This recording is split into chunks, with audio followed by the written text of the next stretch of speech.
Finally दोस्तों मुझे UP board आज का आया हुआ एक सेट पेपर मिल चुका है जिसका नाम है 801 बीएफ।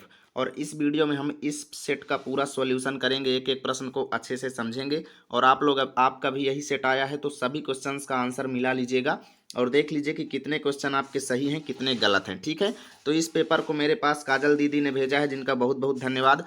आप लोग भी अपना पेपर मेरे पास भेज सकते हैं, मैं आपको व्हाट्सअप नंबर दे दूंगा अगर आप कमेंट करेंगे तो चलिए आज की इस वीडियो की शुरुआत करते हैं और जल्दी से इस पूरे पेपर का सॉल्यूशन कर लेते हैं, एक एक प्रश्न को अच्छे से देख लेते हैं। ठीक है, तो यहाँ पर आप लोग निर्देश वगैरह सब कुछ जानते ही हैं, इसमें हम टाइम वेस्ट नहीं करेंगे, सारे मेन क्वेश्चंस को देख लेते हैं। ठीक है, तो पहला प्रश्न है, रानी केतकी की कहानी के रचनाकार कौन है? तो इंशाअल्लाह खां, ऑप्शन बी आपका करेक्ट है।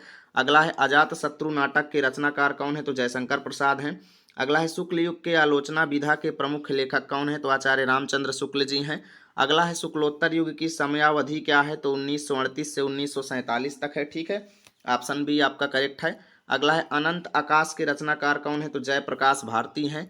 अगला है दोस्तों, प्रयोगवादी काव्य की विशेषता क्या है? तो नवीन उपमानों का प्रयोग, ऑप्शन सी आपका करेक्ट आंसर हो जाएगा। अगला देखिए, रीतिकाल की समयावधि क्या है? तो सन 1643 से 1843 तक। ठीक है, चलिए आगे देखते हैं भाई।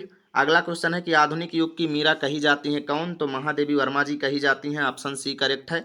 अगला है, मैथिली शरण गुप्त की रचना कौन सी है? तो भारत भारती है। अगला है, केदारनाथ सिंह किस सप्तक के कवि हैं? तो तृतीय सप्तक यानी तीसरे सप्तक के हैं। अगला है, जो घनीभूत पीड़ा थी मस्तक में स्मृति सी छाई, दुर्दिन में आंसू बनकर वह आज बरसने आई। पंक्तियों में रस कौन सा है? तो भैया करुण रस है, ऑप्शन बी आपका करेक्ट है। अगला है, रूपक अलंकार कहाँ पर होता है? तो जहाँ पर उपमेय में उपमान का भेद रहित आरोप हो, यानी उपमेय में उपमान के अभेद में रूपक अलंकार होता है, तो यहाँ पर ऑप्शन बी आपका करेक्ट हो जाएगा। अगला है, किस छंद के प्रत्येक चरण में 11 और 13 के विराम से 24 मात्राएं होती हैं?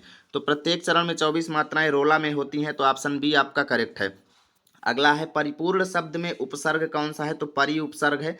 अगला है, माता पिता में समास कौन सा है? तो द्वंद्व समास है दोस्तों। अगला क्वेश्चन है, धीरज शब्द का तत्सम रूप कौन सा है? तो धैर्य है। अगला है, तस्य शब्द में विभक्ति और वचन कौन सा है? तो षष्ठी विभक्ति एक वचन है। अगला है, जिस वाक्य में क्रिया की प्रधानता हो वह वाच्य कौन सा होता है? तो कर्तृवाच्य होता है। अगला है, विकारी पद या शब्द कितने प्रकार के होते हैं? तो विकारी शब्द 4 प्रकार के होते हैं। अगला है दोस्तों, जातिवाचक संज्ञा शब्द कौन सा है? तो जातिवाचक संज्ञा शब्द शिक्षक है, क्योंकि शिक्षक से एक शिक्षक विशेष यानी शिक्षक जाति के सभी जातियों का बोध होता है। ठीक है, तो ऑप्शन ए आपका करेक्ट होगा। तो यहाँ से मैंने सारे एमसीक्यू आपको बता दिए हैं, बाकी आप लोग गद्यांश वगैरह भी देख सकते हैं। ठीक है, ये सब सारी चीज़ें आप लोगों ने हल ही कर लिया होगा, तो इसको हल करने में हम टाइम वेस्टिंग नहीं करेंगे। बाकी आप लोग, सारा पेपर बहुत ही आसान है, आप लोग कमेंट करेंगे तो एक एक प्रश्न को मैं बाद में सॉल्यूशन करवा दूंगा।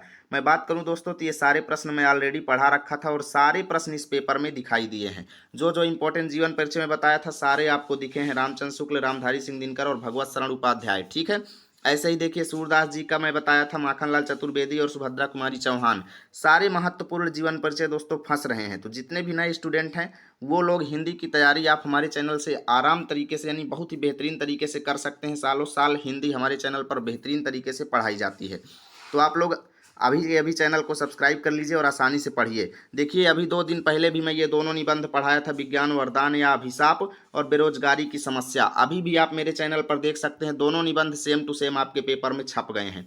तो ये हमारे चैनल की क्वालिटी है दोस्तों, आपको क्वालिटी कंटेंट दिया जाता है। ऐसे ही आप लोग भी अपना पेपर शेयर करना चाहते हैं तो कमेंट करें, मैं आपको मोबाइल नंबर दे दूंगा। मिलेंगे आप सभी के साथ अगली वीडियो में अगले सेट को लेकर।